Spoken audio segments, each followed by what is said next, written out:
మన పరిహారాలనే కదా 100కు 100% సక్సెస్ అయ్యే ఛాన్స్ ఉంటదా? ఉండదండి. ఆ! అది మనకొక మీమ్ వస్తది చూడు. అది అవ్వదమ్మా అంట. ఇప్పుడు అది యేసుకుంటా నేను. ఆ మేము గూడా యేసుకుంటా నేను. అది అవ్వదమ్మా. అది అవ్వదమ్మా అన్నట్టు ఆ! నేను కూడా అది అవ్వదమ్మా అన్న. ఆ! సార్ ఎవ్వరు ఎక్కడ కూడా 100% ఇవ్వరండి. అచ్చా! మీరు ఈ టాప్ మోస్ట్ ఇండియా లెవెల్‌లో అంబానీ గారికి చెప్పే జ్యోతిష్యం దగ్గర పోయినా కూడా ఆ! 100% ఎవ్వరు ఇవ్వరు సార్. ఓకే. ఒక 60% ఇస్తారు. ఆ దేవత అనుకూలం చేస్తే జరుగుద్ది. ఓకే. దీంట్లో డౌటే లేదు. ఎందుకంటే షీ ఈస్ ద ఆమ్నిపోటెంట్ కాబట్టి ఆమె అనుకూలమైతే అంతే. పక్కా జరుగుద్ది. ఓకే. మనమేమో సార్ మధ్యలో చెప్పేవాళ్ళమే అంతే. ఆ! ఇట్లా పరిస్థితి ప్రయత్నం చేయడమే అంతే. లాయర్‌లాగా వాదిస్తాం మీ తరపున. అంతే. ఆ! ఇంక తర్వాత జడ్జిమెంట్ ఆమెది ఆమె ఉంటుంది. ఇష్టం. అట్లా ఎవరైనా ఇది ఇందాక చెప్తి కదండీ! పాయింట్‌కి రా నువ్వు. ఆ! అది పెద్ద పాయింట్ అవును. పట్టుకుందామె. అవును. ఆ! నేను ఎంతమ్మా భగవతి భక్తి విశ్వాసాలు పెట్టండి అంటే, అది పక్కన పెట్టు అంటుంది సార్ ఆమె ఎంత అబ్బా! బాగా. ఆ! అది పక్కన పెట్టండి మీరు పాయింట్‌కి రండి. అచ్చా! ఎంత ఆమె కట్టల్లా? ప్రొఫెషనల్ ఓహ్! భక్తురాలన్నమాట.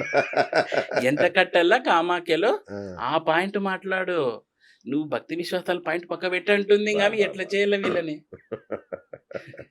ఇంక రైట్. ఇట్లాంటి వాళ్ళకి రావు. అవును. అస్సలు రావండి. మొన్న ఒకాయన ఒక క్లయింట్‌కి కొన్ని పూజలు చేశారు. నేను చెప్పేది జరగదండి అంటే, లేదు గురుగారు నేను అప్పసప్ప చేసి చేస్తాను. అది ఇది అని చెప్పి చేర్చుకున్నాడు. ఆ! అర్రె బాబు! ఎందుకు చేసినామని అనిపించింది సార్. చేసిన తర్వాత ఖచ్చితంగా 10 రోజులున్నాడండి. ఆ! 11 రోజు నుంచి ఫోను. స్టార్ట్. ఏంది సార్ నాకేం జరగలేదు, ఏం జరగలేదు, సార్ మీరు ఇట్లా ఏం జరగలేదు అంటే జరగదు. జరగదు. ఫస్ట్ అమ్మవారిని కాన్సంట్రేషన్ చేయండి మీరు. కాన్సంట్రేషన్ పక్కన పెట్టండి సార్. నేను ఇప్పుడు డబ్బులు కట్టుకోవాలా అప్పు అంటాడు. ఎట్లా సార్ ఇవన్నీ ఎట్లా చేయాలో చెప్పండి? ఇది వీళ్ళ మూర్ఖత్వానికి వదిలేద్దామా? లేదంటే ఎట్లా వాళ్ళకి అనేది అర్థమయ్యేటట్టు చెప్పాలి. నమ్మితేనే జరుగుతది అనేది అర్థమయ్యేటట్టు చెప్పాలి. అదే ఇలా మాల 108 తిప్పి ఉద్యోగం ఎప్పుడొస్తది అన్నట్టు అది. ఉంటుంది. అది. తప్పు. తప్పు. ఆహ్, ఇంకోటి గురూజీ, ఇప్పుడు మనం చూస్తున్నాం చాలా ఆలయాలు హ్మ్. కడుతుంటారు. ప్రతి ఊరూరికి ఆలయం కడుతుంటారు. కొన్ని శిథిలావస్థలకు చేరుకుంటాయి. కొన్ని జీర్ణావస్థకు చేరుకుంటాయి. హ్మ్. కొన్ని మహావైభవంగా వెలిగిపోతుంటాయి. అవునండి. ఏంటి తేడా అసలు వాటి అన్ని గుళ్ళే గదా! అంత దేవుళ్ళే గదా! మరి ఈ గుళ్ళు ఎందుకిలా అయిపోతాయి? ఆ గుళ్ళు ఎందుకలా వైభవంగా వెలుగుతుంటాయి? సరే చూడండి దీంట్లో బేసిక్‌గా స్వయంభూ అని కొన్ని రకాలుంటాయి. హ్మ్. కొన్ని ఇప్పుడు మనకు తిరుమల ఇట్లాంటి స్వామివారు ప్రత్యక్షంగా వెలుస్తుంటారు. అవును. ఇప్పుడు మా ఇంటి దగ్గర కూడా ఉంటుంది ఒకటి హనుమంతుని టెంపుల్. కొన్ని అడవుల్లో ఉంటాయి. వీటికి ఏంటంటే సార్ ఫస్ట్ ఆఫ్ ఆల్ ఆహ్, అది ప్రతిష్ఠాపన చేసిండేదా? స్వయంభువా? అనే దాని మీద డిపెండెన్సీ ఉంటుంది. అచ్చచ్చా! స్వయంభువులు చూడండి మీరెక్కడైనా కూడా చాలా బ్రహ్మాండంగానే వెలుగుతా ఉంటాయి. ఓకే. కొన్ని గుళ్ళకు స్వయంభూ కాకపోయినా స్వయంభూ అని పెట్టేస్తుంటారు పేరు. మరది అవునా? నిజమో కాదో స్థల హ్మ్. పురాణం అవన్నీ దేవుడి పేరు చూడాల్సుంది. మీద గూడా అంతే మోసాలుంటాయా? ఊరికే ఆ! స్వయంభూ అని పెట్టేదనమాట. ఆ! ఇంక శివంగం పని ఉండదు. ఇంక మాట మాట స్వయంభూ లింగాలు ఎత్తుకుంటూ ఆ! కూర్చునేకి. కొన్నుంటాయి పురాణాల ప్రకారం అవి అవును. ఒరిజినల్. అవును. ఇప్పుడు ఈ ప్రతిష్ఠాపన చేస్తారు. డిపెండ్స్ ఆన్ దేర్ ఆ శక్తి. అంటే ఆ ప్రతిష్ఠాపన చేసే ఆ పంతుల యొక్క శక్తి మీద ఆ గుడి వైభవం ఆధారపడి ఉంటుంది. అచ్చచ్చచ్చా! ఓకే. ఓకే. మొన్న మధ్య ఒకానొక పూజకి ఒక పంతుల్ని పిలిపిచ్చానండి. నేను తంత్ర అయితే నేను చేసుకుంటాను కదా! సాత్వికం అవును. కదా! అవును. చేయిచ్చాను. పూజ చేసాడు. బయటకి ఫు ఫు అని తాగుతున్నాడు సిగరెట్. ఆ! తాగుతున్నాడు. ఫుఫ్ అని పోతే నేను పోతేనే ఇంగ తీసి అట్లా పడేసాడు. ఆ! ఏంటండి ఏదో శర్మ అనుకోండి. ఏంటండి ఫర్ ఎగ్జాంపుల్ ఇలా జరిగింది. మీరు ఏంటి ఇలా సిగరెట్ తాగుతున్నారంటే, "ఆ! భార్గవ్ గారు మీకు ఏం లేదండి. మీ దాంట్లో ఉండలేదా?" అంటాడు. ఆ! అరె బాబు! మేము ప్రత్యక్షంగా కూర్చొని దేవి మందు కొడుతూ దాంతోనే మరీ నేను చేస్తారు. అది చేస్తాము. పూజ అది. ఆ! అంటే మరి మీరంటే, నేను ఇది అయిపోతూనే అనుష్ఠానం చేస్తాను అనే. మీకుంది అట్లా అనుష్ఠానం చేయమని. మీరు సాత్వికంగా ఉండండి. ఆ! అంటే మామూలేనండి. అదేలే. అయినా నేను అనుష్ఠానం చేస్తానండి చూడండి మీరొచ్చి అని. ఆ! ఈ భగవంతుడిని ఎట్టినావు కదరా అని చెప్తే, మళ్ళీ వచ్చి ఆయన అనుష్ఠానం చేసుకొని కూర్చొని, ఆ! మళ్ళీ గంట రెస్ట్. మళ్ళీ ఆ! ఇంక ఈయనతో పాటు ఆయన. అది ఏం మాట్లాడుకుంటున్నారు? చికెన్ పకోడా గురించి మాట్లాడుకుంటున్నారు. అబ్బా! ఎట్లా ఆ! చూడాలా మనము? ఇంగిట్లా వాళ్ళు ఇగ ప్రతిష్టాపన కొన్నాళ్ళకి అంతా వామాచారమే ఆ! ఉంటదేమో. ఇంగిట్లా వాళ్ళు ప్రతిష్టాపన చేస్తే ఆ గుడి వైభవం అట్లే ఉంటుంది. అచ్చచ్చ! అవును గురూజీ.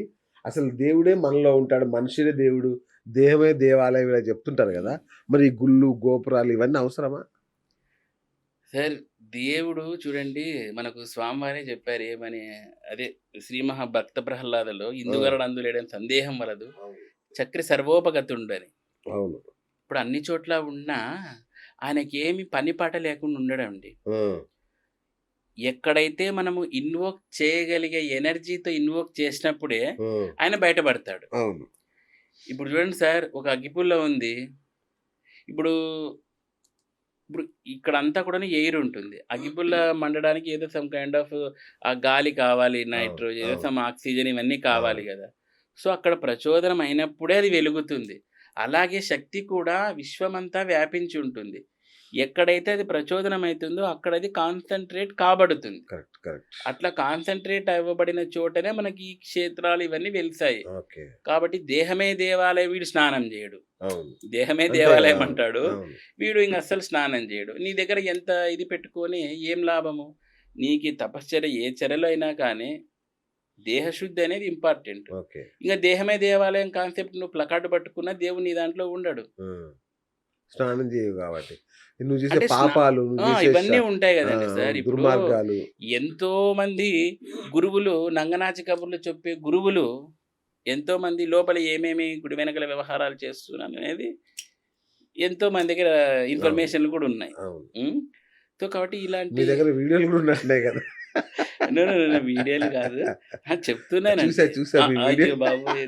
సో, ఎంతోమంది ఇట్లాంటి గుడి ఎనకాల ఈ గుడుంబ శంకర్లు ఉన్నారు. ఇంక ఎక్కడ దేహమే దేవాలయము. ఆ! కరెక్ట్. కరెక్ట్. దేవుడే ఇడిసిపెట్టి ఇంక ఉరికింటాడింక అవును. పైకి వీళ్ళ దగ్గర వీడి దేహంలో నేనుంటే నా ఇది పరిస్థితి ఏంటి అని. అదేనండి. ఇప్పుడు ఫర్ ఎగ్జాంపుల్ మనం నిత్యానంద వీళ్ళందరిని చూస్తున్నాం. అంతెందుకు సార్, నా మీద కూడా ఎన్నో అలిగేషన్స్, మీరిన్న అవును. అలిగేషన్స్, అవును. నేను శృంగార లీలలు చేస్తున్నానని చెప్పి థంబ్‌నెయిల్స్ పెట్టారు యూట్యూబ్ ఛానళ్ళోళ్ళు. ఓహ్! అమ్మ బాబోయ్! మరి నాకు పెట్టారు. ఆ! ఇలా చేస్తున్నారని చెప్పేసి. ఆ! మళ్ళీ దాని మీద యాక్షన్ తీసుకున్నానులెండి. ఓకే. ఓకే. సో, ఇలా నిజమైన నిత్యానందాలు ఇట్లాంటి వాళ్ళు ఉంటారు. ఇంకా ఆ! ఎక్కడ దేహమే దేవాలయం. ఆ! ఉన్న దేవుడు పరిగెత్తుతున్నాడు. కాబట్టి ఈ కాన్సెప్ట్ అనేది తప్పండి. తప్పు. ఓకే. పోనీ మీ అంత కాన్సెప్ట్ నిజమైతే అంత పర్ఫెక్ట్‌గా చేయగలిగే శక్తి మీలో ఉండగలగాలి. అది. అది. అవతార్ బాబాజీ లాగానో అలా ఉంటే మనం ఇప్పుడు ఆ బాబాజీకి సంబంధించిన వాళ్ళు కూడా గబ్బయితున్నారు. అంతే కదా! అది ఎగరడము, అది ఏంది అవును. ఎగరడమో ఏదో అవును. శక్తి, ఎంత శక్తి వస్తే అందుకే ఎగురుతారండి. ఋషులు హ్మ్. ఎగరలేదే. ఎవ్వరు ఎగరలే. ఎవరు ఎగరలేదే. ఆ! తరిగొండ వెంగమాంబ అంత భక్తురాలు స్వామివారిని ప్రత్యక్షంగా చూసి ఆయన అదే. పంచకుట బీరువా అంతటి ఆమె కూడా ఎగరలేదు. రామకృష్ణ పరమహంస ఎగరలేదు. ఎగరలేదు. ఆది శంకరాచార్యులు ఎగరలేదు. అన్నమయ్య ఎగరలేదు కదండి. వీళ్ళు ఊరికే అదే ఎగురుడు, కదా! ఒకటి అదే. కూర్చోవడము, ఎగురుడు. ఎందుకు ఎగురుతారో అదేదో ఒకసారి నాకు కూడా టెక్నిక్ తెలుసుకోవాలని ఉంటుందండి. అదేదో మళ్ళీ ఇదేదో అవును. కొత్తది ఎనర్జీ ఫ్లో. ఆ! మీ మీద తలకైన పెడుతూనే మీ మీద ఇట్లా చిర్రని వచ్చేస్తుందంట. ఎనర్జీ. అది ఏందో నేను ఒకసారి చేయించుకోవాలి. కొంచెం ఆయన నేర్చుకుంటే మాకు కూడా చెప్తే ఎన్ని వేలో కట్టాలంట ఆ గురూజీకి. అచ్చచ్చా! ఆహా! ఓహ్! కడితే ఎనర్జీ అచ్చచ్చా! ఫ్లో అయితుంది. నేర్పించేస్తాడు. అది. దేవుడు. నాకు కూడా ఇట్లాంటివి తెలుసుకోవాలని ఉంటుంది సార్. అది ఎందుకు వాళ్ళు ఎగురుతున్నారో నన్ను మీకు ఎగరడం లేదు.